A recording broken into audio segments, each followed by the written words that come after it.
Assalamualaikum warahmatullahi wabarakatuh. Sahabat jiwa, masihkah galau hatimu menghadapi permasalahan yang seringkali hadir dalam hidupmu? Atau mungkin sebuah ketegangan ya di hari ini? Nah, menghadapi hari yang tegang, kita bisa menggunakan resep mujarab loh dari Willis H. Carrier. Dia adalah seorang insinyur berotak cemerlang, pemula industri air conditioning, kepala Carrier Corporation terkenal di dunia, berkedudukan di Syracuse, New York. Iya, saya ingat cerita seorang saudagar minyak di New York. Dia mengatakan kalau dia itu mengalami pemerasan. Ya, diperas. Dia tidak percaya bahwa hal itu bisa saja terjadi. Dia bilang, saya tidak percaya bahwa hal ini bisa terjadi di luar permainan film. Tapi kenyataannya saya betul-betul diperas. Begitu dia bilang. Begini, perusahaan minyak yang saya pimpin itu kan punya banyak truk dan juga pengemudinya. Nah, waktu itu peraturan KPA itu ketat sekali dan pembagian minyak kami dijatah, sehingga kami pun terpaksa memberikan jatah tertentu kepada para pelanggan kami. Ada permainan di kalangan para pengemudi kami. Saya sendiri tidak mengetahuinya, tapi rupanya hal itu ya memang terjadi, benar.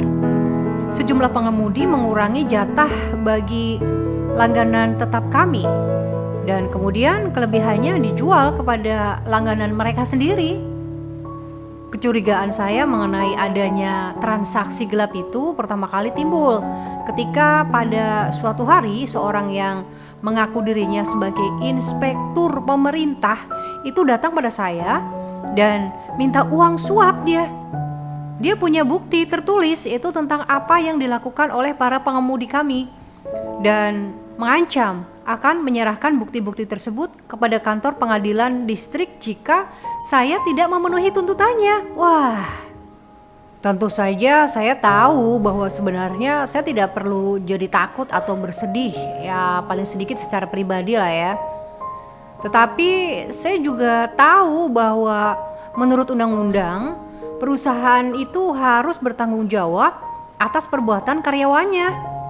Nah, tambahan lagi, saya juga tahu bahwa jika perkara ini sampai ke pengadilan dan disiarkan di surat kabar, publikasi jelek ini tentu akan menghancurkan perusahaan saya. Padahal saya sangat bangga pada perusahaan ini. Ya kan, karena perusahaan ini didirikan sendiri oleh ayah saya dan 24 tahun yang lampau. Itu kan perjuangan banget. Iya, saya tuh merasa sangat sedih. Sampai saya jatuh sakit.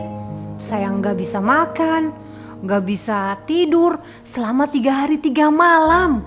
Saya kan jadi bingung, apakah saya harus membayar uang tuntutan sebesar $5.000 tersebut, ataukah saya biarkan saja orang itu melapor kepada kantor pengadilan. Ya, setiap kali saya mau memutuskan salah satunya, hasilnya itu sama saja, yaitu keduanya membawa akibat yang mengerikan. Iya, saya berpikir dan bertanya pada diri saya sendiri, kalau saya menolak membayar uang tuntutan itu dan para pemeras menyerahkan dokumen tersebut kepada pengadilan distrik, apa akibatnya yang paling jelek? Jawabannya adalah perusahaan saya hancur. Itulah akibat yang paling buruk. Saya tidak akan masuk penjara. Ya, satu-satunya yang bisa terjadi ialah bahwa saya akan hancur karena publikasi.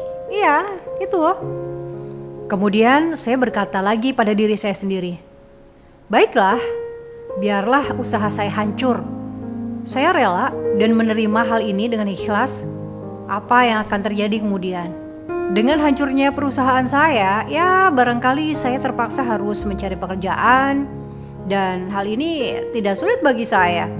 Saya tahu banyak tentang minyak. Saya yakin ada beberapa perusahaan yang dengan senang hati mau menerima saya. Dan sejak saat itu, saya merasa mulai lega. Iya, ketakutan dan kebingungan saya selama 3 hari 3 malam itu mulai berkurang. Emosi saya mulai menurun. Saya sangat heran sebab saya lantas mampu berpikir. Iya. Sekarang pikiran saya lapang kembali dan siap menghadapi langkah, yaitu memperbaiki hal yang paling jelek atau yang paling buruk. Ketika saya memikirkan tentang jalan keluarnya, ternyata saya memperoleh ide-ide yang baru sama sekali. Jika situasinya saya menceritakan seluruhnya kepada pengacara saya, mungkin dia dapat menemukan jalan keluar yang tidak pernah saya pikirkan. Ya, sebenarnya sangat memalukan sekali ya. Dikatakan bahwa hal seperti ini itu tidak pernah muncul dalam benak saya. Memang demikianlah keadaannya, mau gimana lagi. Emang sebelumnya saya tidak pernah berpikir, melainkan hanya bersedih saja. Saya tuh bersedih terus gitu. Ya, oleh karena itu saya putuskan untuk menemui pengacara saya esok harinya. Dan itu sebagai acara pertama saya di hari itu. Sesudah mengambil keputusan ini, saya pergi ke tempat tidur dan saya langsung tidur dengan nyenyak gitu. Gimana akhirnya?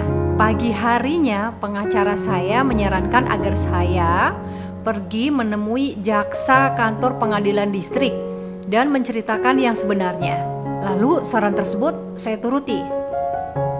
Setelah selesai menceritakan semuanya, saya sangat tercengang mendengar komentar Pak Jaksa. Apa yang dia katakan coba?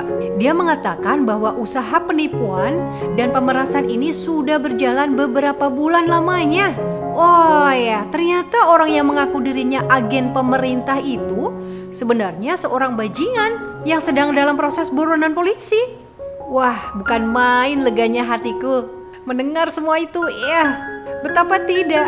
Selama 3 hari 3 malam saya tersiksa oleh pikiran kalut dan kacau yang sangat mencekam.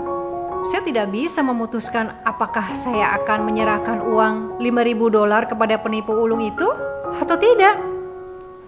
Iya, pengalaman ini memberikan pelajaran kepada saya dan kita semua, ya. Sekarang kalau kita menghadapi permasalahan yang menegangkan sampai kita merasa terancam kesedihan atau kegundahan atau kegalauan, maka gunakan obat mujarab ini, yaitu segeralah hilangkan ketegangan kamu sekarang. Pikirkanlah hal terburuk yang bisa saja menimpa kita dan terimalah hal terburuk tersebut sampai akhirnya sebenarnya kita tidak mengalami hal buruk itu. Ini luar biasa sekali. Segera hilangkan ketegangan kamu, jangan sampai kamu bersedih berlarut-larut. Oke? Sahabat jiwa, terima kasih sekali kamu sudah bergabung dan mendengarkan kita untuk berbagi cerita dan kisah ataupun jalan keluar permasalahan. Terima kasih yang sudah like, share, dan komen serta subscribe. Sampai jumpa. Wassalamualaikum warahmatullahi wabarakatuh.